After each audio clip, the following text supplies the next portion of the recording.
नमस्कार दोस्तों, OCN network में आपका स्वागत है। मैं हूं ओमकार चौधरी। क्या-क्या नहीं कहा गया। अभी अगर पिछले सप्ताह की ही बात करें तो डोनाल्ड ट्रंप के 2 बयान आए।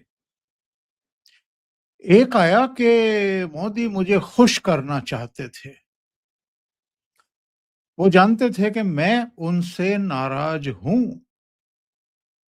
इसलिए रूस से उन्होंने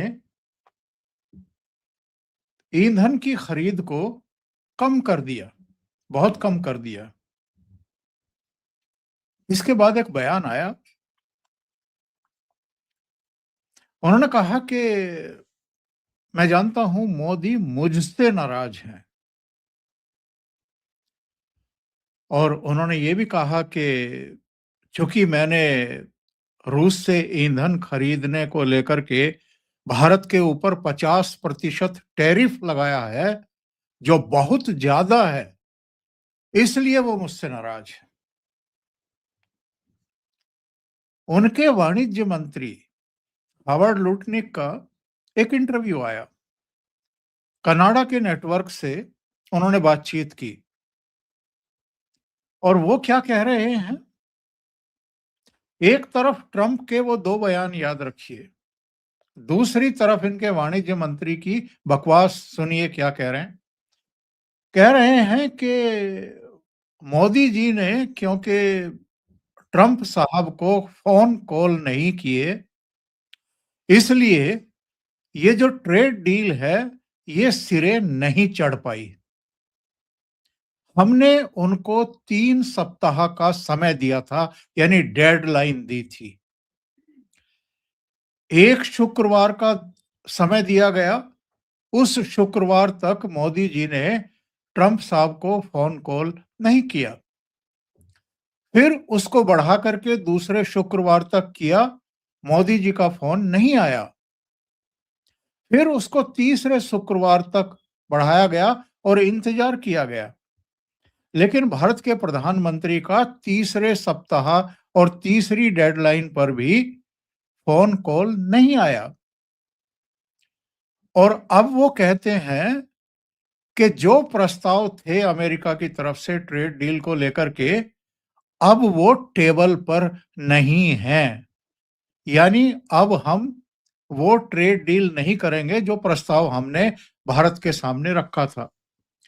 तो एक तो कोई लुटनिक से ये पूछे कि कौन मरा जा रहा है आप लोगों से ट्रेड डील करने को लेकर के, और आपकी शर्तों पर ट्रेड डील को लेकर के करने को। भारत के जो ऐतराज हैं, जो प्रस्ताव हैं अमेरिका की तरफ से, वो तो डे वन से ऐतराज हैं। उसमें नया क्या है? उसमें परिवर्तन क्या है? और प्रधानमंत्री नरेंद्र मोदी सार्वजनिक रूप से कह चुके हैं कि हम भारत के जो फार्मर्स हैं, जो किसान हैं, उनके हितों पर, भारत के हितों पर, हमारे जो डेयरी उद्योग है, उसकी कीमत पर अमेरिका से कोई ट्रेड डील नहीं करेंगे, किसी तरह के दबाव में आकर के ट्रेड डील नहीं करेंगे। अब अगर लुटनिक ये कह रहे हैं कि सब 3 डेडलाइन रखी गई और ये कहा गया कि भारत के प्रधानमंत्री अमेरिका के राष्ट्रपति से फोन करके बात कर लें, उसके बाद इसको साइन किया जाएगा, और भारत के प्रधानमंत्री ने बात नहीं की, तो उनका कहना है कि फिर हमने ट्रेड डील को ठंडे बस्ते में डाल दिया। ये क्या पहली बार हुआ है? ये तो डे वन से कह रहे थे कि 9 तारीख तक आप ट्रेड डील पर साइन कर दीजिए, नहीं तो हम सैंक्शन लगा देंगे। हमने कहा कि हम ऐसा डील नहीं करते हैं, ट्रेड डील नहीं करते हैं। जब तक वो संतुलित नहीं होगी, जब तक हमारे राष्ट्रीय हित सुरक्षित नहीं होंगे, तब तक हम डील पर साइन नहीं करेंगे। आप हमारी कनपटी पर रिवॉल्वर रख करके, बंदूक रख करके साइन नहीं करा सकते। ये तो भारत पहले दिन से कह रहा है। इसमें नई बात कौन सी है? फिर इन्होंने एक और तारीख रखी कि 30 तारीख तक आप ट्रेड डील साइन कर लीजिए। भारत ने फिर वही कहा, नहीं करेंगे। जब तक भारतीय हितों की संरक्षा करने वाली शर्तें नहीं होंगी, उसमें बातें नहीं होंगी, हम उस पर साइन नहीं करेंगे। 6 दौर की बातचीत हो चुकी। इस बीच डोनाल्ड ट्रंप ने बहुत कुछ ऐसा कर दिया है जिसकी वजह से मोदी जी बहुत ज्यादा नाराज हैं। और मोटी-मोटी बातें अगर मैं बताऊं आपको, तो आसिम मुनीर, जिनकी वजह से पहलगाम में 26 निर्दोष हिंदुओं का जेनोसाइड हुआ, उनको आप व्हाइट हाउस में बुला करके दावत देते हैं। इसके अलावा आप भारतीय इकोनॉमी को डेड इकोनॉमी बताते हैं। इसके अलावा आपने कई ऐसे स्टेटमेंट दिए हैं जिनकी वजह से स्थिति यहां तक आ गई है कि प्रधानमंत्री आपकी 4 फोन कॉल एक्सेप्ट नहीं करते, सुनते नहीं उनको, रिजेक्ट कर देते हैं, रिफ्यूज कर देते हैं कि मुझे बात ही नहीं करनी है। और अगर 3 सप्ताह तक अमेरिका का राष्ट्रपति भारत के प्रधानमंत्री की फोन कॉल का इंतजार कर रहा है, तो आप अंदाजा लगाइए कि आज भारत की क्या कंडीशन है। भारत कितना ताकतवर देश बनकर के उभरा है कि अमेरिका का राष्ट्रपति 3 हफ्ते तक भारत के प्रधानमंत्री के फोन कॉल की इंतजार कर रहा है। ये जो सिचुएशन पैदा हुई है, इसके लिए कौन जिम्मेदार है? मेरे साथ जुड़ रहे हैं वरिष्ठ पत्रकार वीरेंद्र नाथ भट्ट साहब, और उन्हीं के साथ जुड़ करके इस पूरे प्रकरण पर, पूरे घटनाक्रम पर और जो स्थितियां परिस्थितियां हैं उन पर चर्चा करेंगे। तो सीधे जोड़ लेते हैं वीरेंद्र नाथ भट्ट साहब को और फिर चर्चा को आगे बढ़ाते हैं। वीरेंद्र जी, बहुत स्वागत है। नमस्कार। ये वीरेंद्र जी कोई पहली बार नहीं है कि भारत ने ये कहा हो कि जब तक भारत के हित में ट्रेड डील नहीं होगी तब तक हम साइन नहीं करेंगे। क्या अमेरिका के जो वाणिज्य मंत्री हैं, जो वित्त मंत्री हैं, जो राष्ट्रपति हैं, जो इनके आर्थिक सलाहकार हैं, इनकी समझ में ये सीधी सी बात नहीं आ रही है? देखिए, अब जहां पे मामला आ गया है, ये सीधे सीधे डिक्टेशन वर्सेस डिप्लोमेसी का मामला आ गया है। डोनाल्ड ट्रंप को डिप्लोमेसी करनी है या उनको भारत को डिक्टेशन देना है, इमला लिखाना है। तो भारत डिक्टेशन में तो आने वाला नहीं है। और जो उन्होंने जो एक नया बिल पास होने की बात कही जा रही है कि he can impose 500% tariff on Russia and India, तो अगर डोनाल्ड ट्रंप को के पास अगर इतनी ही ताकत है तो वो 500% टैरिफ लगाने के बजाय सीधे सीधे जो उन्होंने ईरान पे सैंक्शन लगा रखी है, वो सैंक्शन क्यों नहीं लगा देते, वो प्रतिबंध क्यों नहीं लगा देते? क्योंकि 500% टैरिफ का मतलब है सीधे सीधे प्रतिबंध, सीधे सीधे सैंक्शन, और इंडिया और भारत और अमेरिका के बीच में व्यापार ठप हो जाएगा, और सैंक्शन की स्थिति में भी व्यापार ठप हो जाएगा। लेकिन अगर वो सैंक्शन लगाएंगे, अगर प्रतिबंध लगाएंगे, तो भारत और अमेरिका के जो राजनयिक संबंध हैं, जो डिप्लोमेटिक रिलेशंस हैं, वो टूट जाएंगे, वो खत्म हो जाएंगे। और अमेरिका में ये बात कही जा रही है कि 1998 में जब इंडिया ने न्यूक्लियर टेस्ट किया था, उसके बाद जब 2008 में जॉर्ज बुश जूनियर जब प्रेसिडेंट थे, तब उनके इनिशिएटिव पर, उनकी पहल पर इंडिया और भारत और अमेरिका के बीच में जो न्यूक्लियर डील साइन हुई थी, और इंडिया ने पिछले 25 सालों में भारत को एक अपना स्ट्रेटेजिक पार्टनर के रूप में एक विश्वास पूर्ण पे आधारित जो संबंध विकसित किए हैं, तो 25 साल की जो उनका परिश्रम है वो एकदम उनका डूब जाएगा, खत्म हो जाएगा। और अमेरिका को ये मालूम है कि अगर उसको चाइना से निपटना है तो उसको भारत की आवश्यकता है। वो भारत को छोड़ नहीं सकता, वो भारत से एक सीमा से अधिक रिश्ते बिगाड़ नहीं सकता। 1998 मई में जब अटल जी प्राइम मिनिस्टर थे और जब न्यूक्लियर टेस्ट हुआ था, तब भी अमेरिका ने भारत के ऊपर सैंक्शन लगाई थी। तब सैंक्शन लगाई थी, तब जो है टैरिफ नहीं लगाया था। और उस समय बिल क्लिंटन प्रेसिडेंट थे, उन्होंने यहां तक धमकी दी थी कि अगर भारत अगर अपना न्यूक्लियर प्रोग्राम को बंद नहीं करेगा, अगर कैप नहीं करेगा, तो हम भारत को दुनिया के किसी भी देश से कोई व्यापार नहीं करने देंगे। क्या कर पाए वो? और यहाँ पे एक बात बहुत महत्वपूर्ण है। अमेरिकन एक इकोनॉमिस्ट ने कहा है और उनके उनके डिफेंस स्टडीज ने कहा है कि डोनाल्ड ट्रंप ने इंडिया के ऊपर बहुत बड़ा एहसान किया है, जो कि जो उसने प्राइम मिनिस्टर मोदी को एक संकट उपहार में दे दिया है। He has gifted a crisis to Indian prime minister Narendra Modi, क्योंकि जब हमारे ऊपर संकट आएगा तो हम निपट लेंगे। हमने संकट 1000 साल झेला है, तो ये तो और अब तो हम सक्षम हैं। सरकार हमारी है, संस्था हमारी है, देश हमारा है, सेना हमारी है, इकोनॉमी हमारी है। दुनिया में हम अपने टर्म्स पे जीते हैं, अपने टर्म्स पे दुनिया से संबंध बनाते हैं, हम देख लेंगे। और 98 में एपीजे अब्दुल कलाम साहब जो बाद में राष्ट्रपति बने, वो उस समय प्रिंसिपल साइंटिफिक एडवाइजर थे प्राइम मिनिस्टर के। तब उन्होंने एक बात कही थी कि अमेरिका ने जो सैंक्शन लगाई है, क्या इसको हम 10 साल बढ़ा नहीं सकते? तो लोग तो पीएमओ के सारे लोग चौंक गए, ये क्या बात कह रहे हैं। तो उन्होंने कहा कि अमेरिका ने जो सैंक्शन लगाई है, जो टेक्नोलॉजिकल ट्रांसफर वो हमको रोक रहा है, जो जो जो टेक्निकल चीजें, जो जो हाईटेक प्रोडक्ट हम अमेरिका से मंगाते हैं, वो हम 10 साल में अपने मुल्क में डेवलप कर लेंगे, हम देश में डेवलप कर लेंगे। हमारे हमारे वैज्ञानिकों में ये क्षमता है कि हम जो है ये सारे जो अस्त्र शस्त्र हैं और न्यूक्लियर टेक्नोलॉजी है, स्पेस टेक्नोलॉजी है, सैटेलाइट है, ये हम अपने बना लेंगे। आज अमेरिका की आईटी इंडस्ट्री कौन चला रहा है? भारत के लोग ही चला रहे हैं। सिलिकॉन वैली से अगर आज भारत के लोग बाहर चले जाएं, तो अमेरिका की आईटी इंडस्ट्री बैठ जाएगी। और अब एक बात बहुत अच्छी हो गई है कि जो राहुल गांधी जो अभी कल तक गाल बजा रहे थे, नरेंद्र सरेंडर, मोदी ने फोन, वो ट्रंप ने फोन किया, यस सर, और जो है वो मोदी ने जो है ऑपरेशन सिंदूर में सरेंडर कर दिया। अभी एक हफ्ते पहले उन्होंने एआई जनरेटेड बहुत घटिया वीडियो बनाया है, वो जिसमें दिखाया गया है कि वो ट्रंप फोन कर रहे हैं मोदी को। तो ट्रंप ने एक और एहसान किया है कि एक तरफ तो भारत के विपक्ष के तोप में वो बारूद भरते हैं, और राहुल गांधी की तोप को गोला प्रोवाइड करते हैं, वो बॉम्ब शेल प्रोवाइड करते हैं, और दूसरी तरफ वो फिर जो है खुद ही बराबर भी कर देते हैं। तो आज दुनिया ये जान गई है कि पॉपुलैरिटी रेटिंग में आज प्राइम मिनिस्टर मोदी नंबर 1 पर हैं।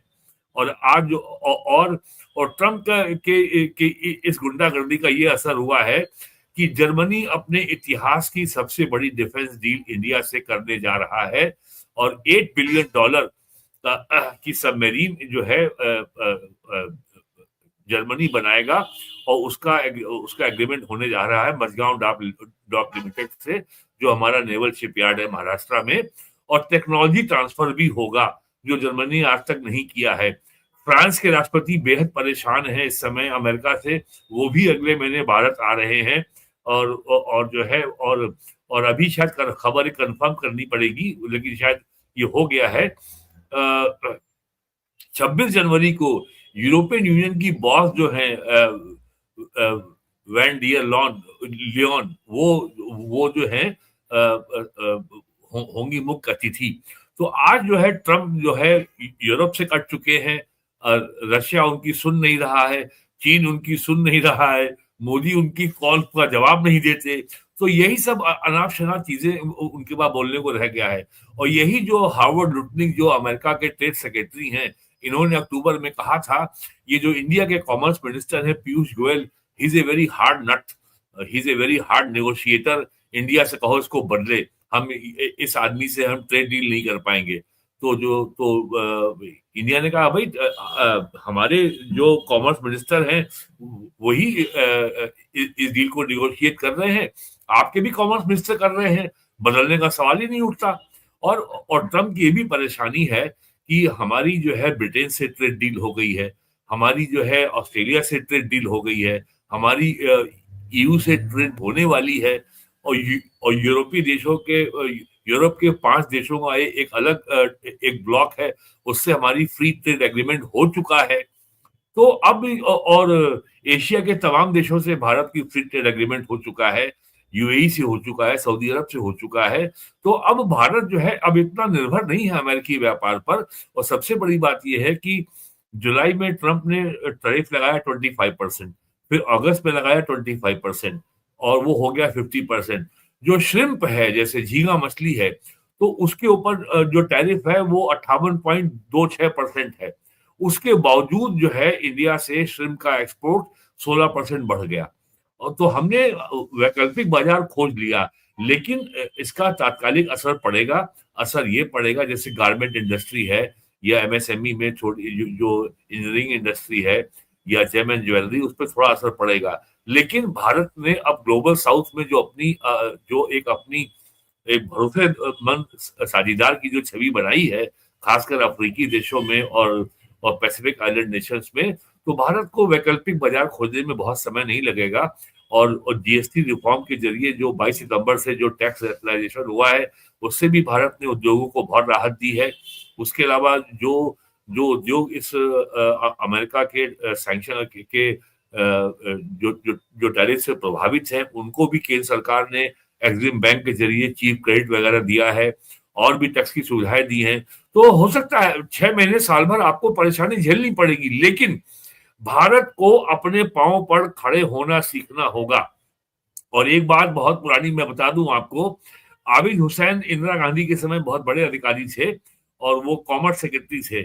और वीपी सिंह की सरकार में 89 में उनको अमेरिका का एम्बेसडर बनाया गया था। तो आबिद हुसैन साहब ने एक बार वीपी सिंह से कहा कि अगर भारत को आर्थिक ताकत के रूप में उभरना है तो हमें नारा देना होगा, एक्सपोर्ट और पेरिश, या तो निर्यात बढ़ाओ या बर्बाद हो जाओ। तो वीपी सिंह तो अब चूंकि उस समय तो समाजवाद का डंका बज रहा था, उसको समाजवाद का झंडा लहरा रहा था। इकोनॉमी रिफॉर्म तो जो जब हम एकदम दिवालिया हो गए तब हुए थे 91 में, और अप्रैल 90 में सोना गिरवी रखा गया था बैंक ऑफ इंग्लैंड में। तो वीपी सिंह ने कहा कि भाई आबिद साहब ऐसा नारा मत दो, भारत के लोग जो हैं सामूहिक रूप से ये तय कर लेंगे कि हम बर्बाद हो जाएंगे, तो हम एक्सपोर्ट नहीं करेंगे।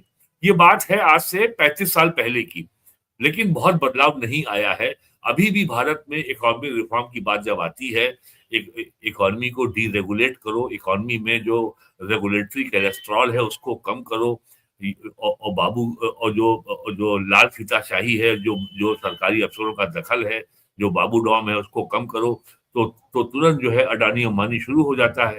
तो भारत में देखिए रिफॉर्म की बात प्रोसेस ये जो है है, बहुत ज्यादा जटिल है। तो ये जो हो रहा है, इसके भारत को कोई बहुत घबराने की जरूरत नहीं है। अगर चुनौती आएगी तो भारत मुकाबला भी करना जानता है।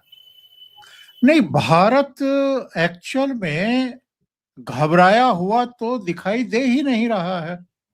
भारत ने तो कोई जल्दबाजी भी नहीं दिखाई थी, कोई आपाधापी नहीं दिखाई, कोई रिक्वेस्ट नहीं किया अमेरिका से कि भाई आप हमारे साथ ट्रेड डील कर ही लीजिए। कोई पलक पावड़े नहीं बिछा रहे हम ट्रंप के लिए।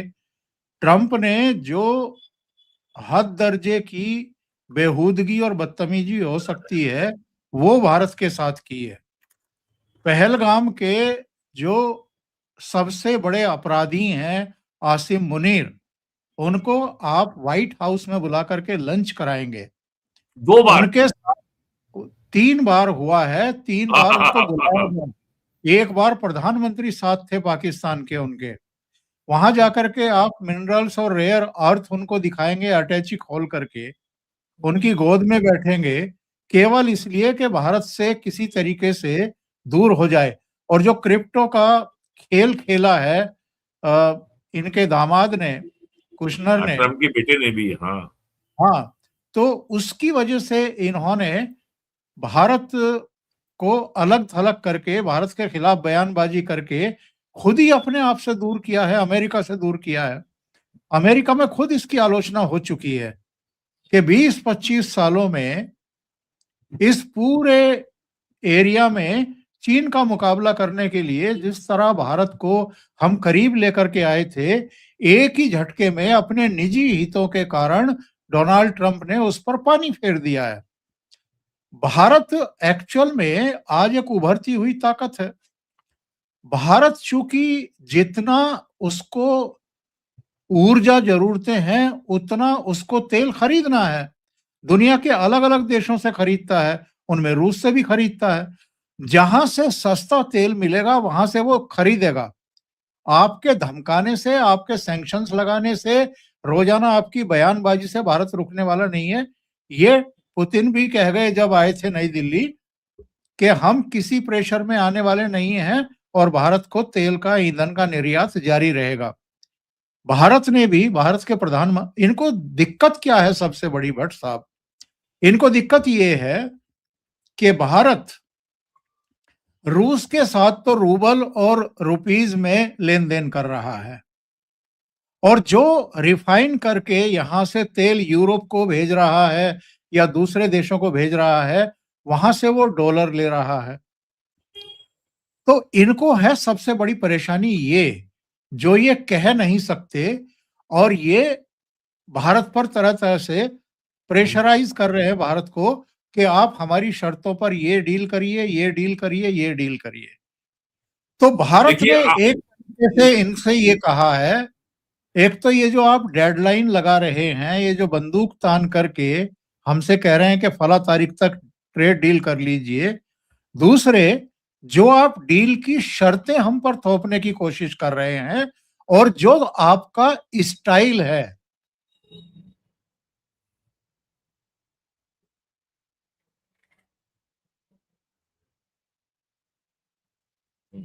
जिस तरीके से भारत के प्रधानमंत्री ने इनको इनकी जगह दिखाई है, 3 हफ्ते तक इनको फोन कॉल ना करके इनको कहा गया, मैसेज दिया गया कि भारत के प्रधानमंत्री ट्रंप साहब को फोन कर लें तो डील जो है साइन हो जाएगी। भारत के प्रधानमंत्री ने अगर कॉल नहीं किया तो इसका मतलब साफ संदेश है कि भाड़ में जाओ अब तुम। अगर तुम अपनी शर्तों पर ये डील साइन करवाना चाहते हो तो ये हमें मंजूर नहीं है।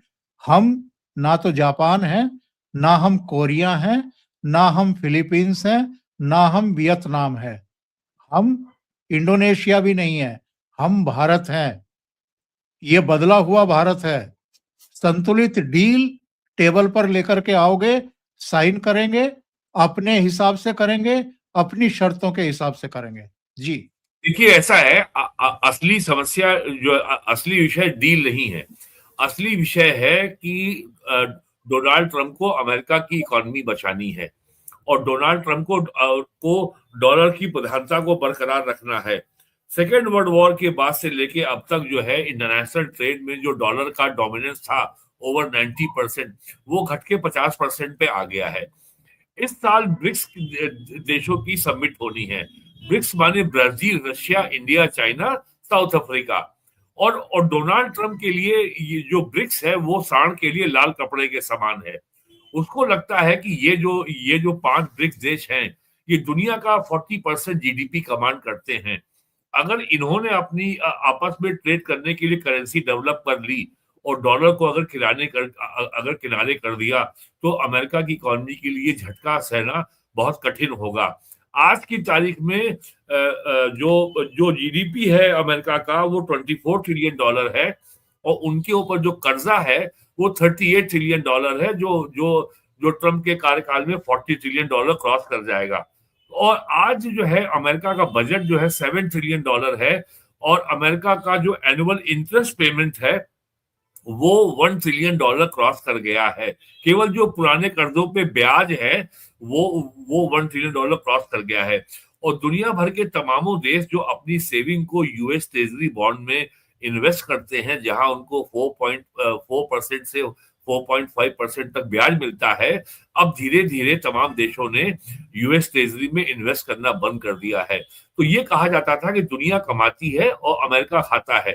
तो दुनिया भर से के 100 से अधिक देश यूएस ट्रेजरी बॉन्ड में इन्वेस्ट करते थे, तो अमेरिका में डॉलर का इनफ्लो ठीक ठाक बना रहता था और वो उससे और वो नया कर्जा भी ले रहे थे और नए कर्जे और पुराने कर्जे का मूल और ब्याज का भुगतान भी कर रहे थे।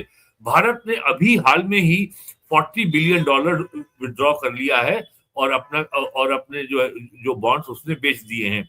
और दुनिया भर के तमाम देश इस समय डॉलर को रिजर्व के स्थान पर अब वो गोल्ड में का रिजर्व अपने देशों में बना रहे हैं। आपने देखा होगा, इसीलिए पूरे दुनिया में इस समय सोने के दामों में भयंकर उछाल आया हुआ है।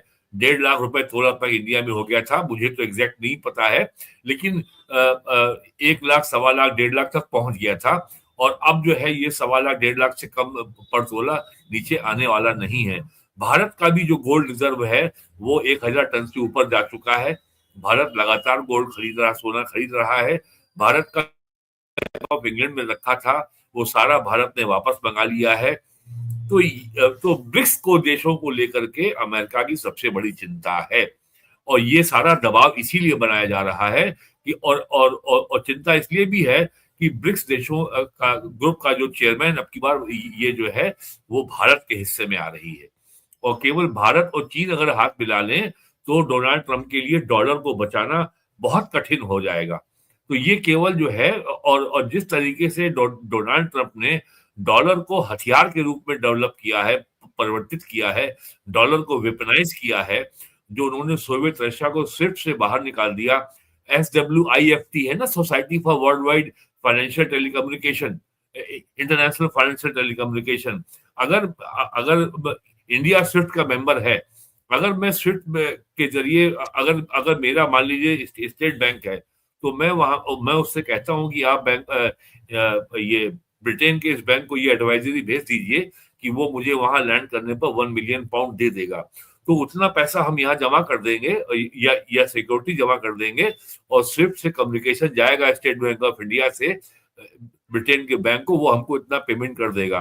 तो इंडिया ने अब इसका भी विकल्प विकसित कर दिया है, उसका नाम है यूपीआई, यूनाइटेड पेमेंट इंटरफेस, और लगभग 35 देशों से भारत का यूपीआई शुरू हो गया है। इवन फ्रांस में शुरू हो गया है, मलेशिया में हो गया, यूएई में हो गया, सऊदी अरेबिया में हो गया है। लगातार ये संख्या बढ़ रही है, और तो ये भी एक समस्या है अमेरिका के लिए कि जो हमने दुनिया के जो फाइनेंशियल ट्रांजैक्शन में जो दुनिया के ट्रेड पर जो हमारा डोमिनेंस था, dollar plus Swift, international financial transaction पे जो हमारा जो कंट्रोल था, आप सोचिए स्विफ्ट की ये गुंडागर्दी थी कि अफ्रीकी देशों से अगर अगर अगर कोई ट्रांजैक्शन होता है और भारत किसी अफ्रीकी देश को पेमेंट कर रहा है, तो ये स्विफ्ट में अमेरिकन बैंक्स 20 से 30% कमीशन ले रहे थे, और अब यूपीआई में ये फ्री हो गया है, तो ये भी समस्या है। और यहाँ आपको याद दिला दूं, फरवरी 2020 में जब डोनाल्ड ट्रंप अपने पहले टेन्योर में जब इंडिया आए थे, तो उन्होंने भारत से इस बात के ऊपर बहुत दबाव डाला था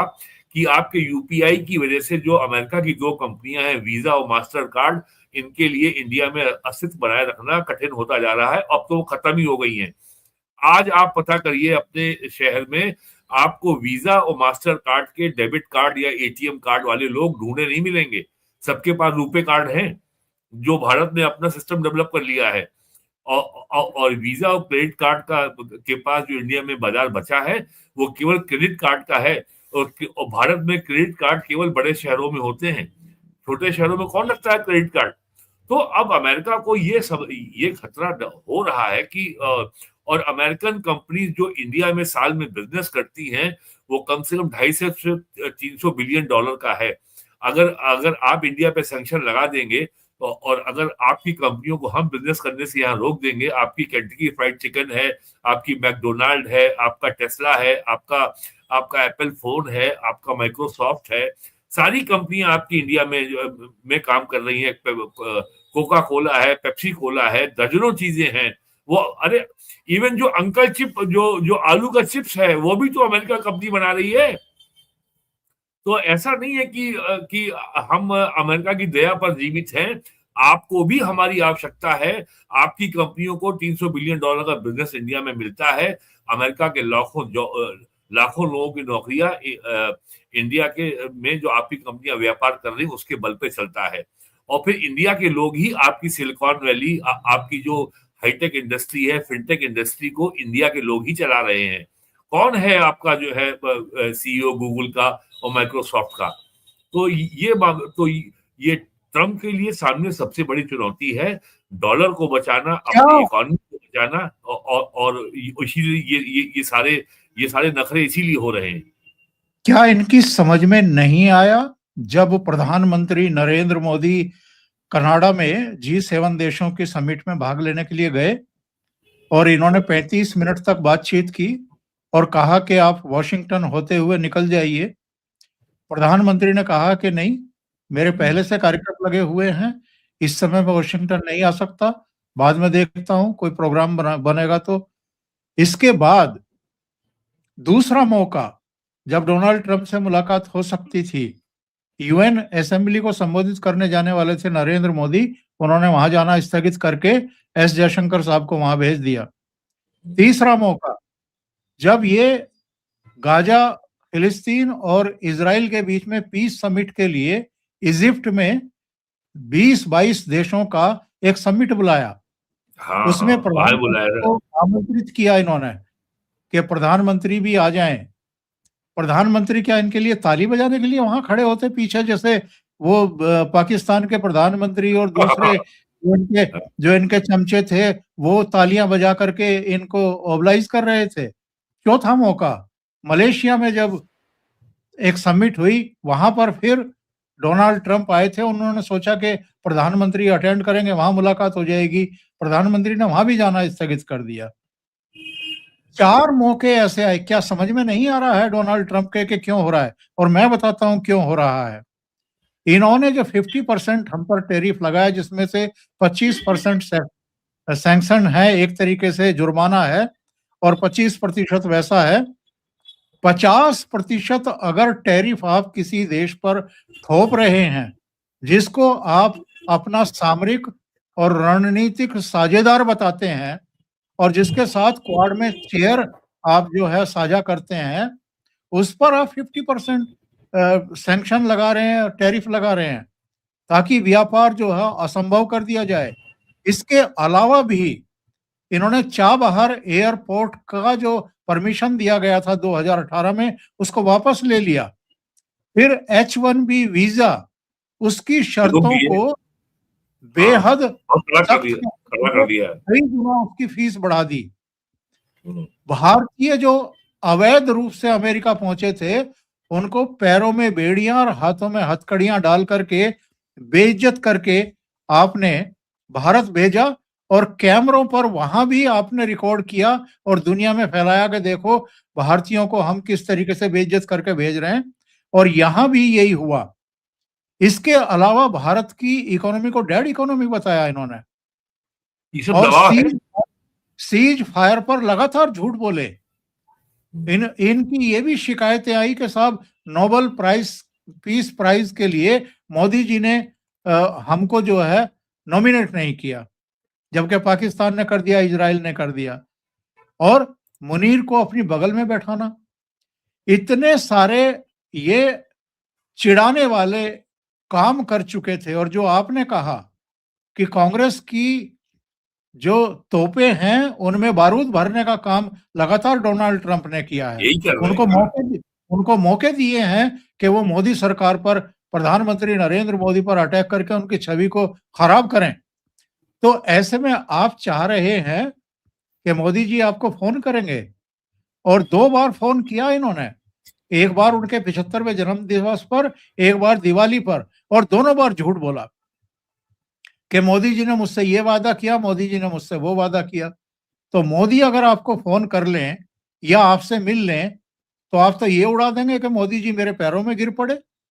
माफी मांगी उन्होंने, और मैं उनको माफ करने के बाद डोनाल्ड ट्रंप के बारे में जो एक शायर ने कहा है, जो हम पे गुजरनी है एक बार गुजर जाए, वो कितने सितमगर है खुल जाए तो अच्छा है।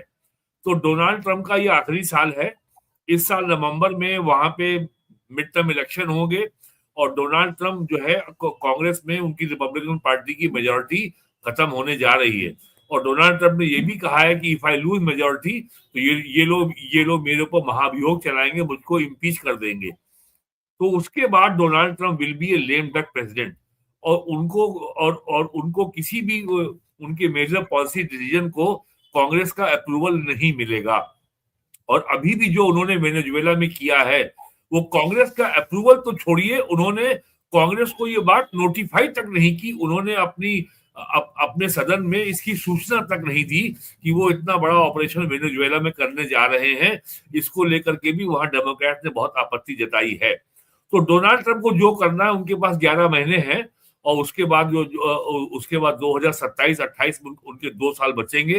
He will be lame duck president, एक लूले लगड़े प्रेसिडेंट के रूप में रहेंगे। और डोनाल्ड ट्रंप और ने ये जो दुनिया अब तक कहती थी, अब सबके सामने आ गया है। ये कोई देश नहीं है, ये कॉरपोरेशन है। यहाँ हर आदमी केवल पैसा कमाने के लिए आता है, लोग मरते हैं, मरते रहें। यहाँ इनका एक ही मजहब है, वो है प्रॉफिट। दुनिया को लूटो, अपने देश को लूटो। और डोनाल्ड ट्रंप के बारे में तो ये खुल के कहा ही जा रहा है कि ये आदमी जिस तरीके की, जैसे कहावत है, एब्सोल्यूट पावर करप्ट्स एब्सोल्यूटली, लेकिन ये आदमी बिना किसी एब्सोल्यूट पावर के एब्सोल्यूट तरीके से करप्शन कर रहा है और अभूतपूर्व तरीके से ये आदमी पैसा कमा रहा है। ये बताइए।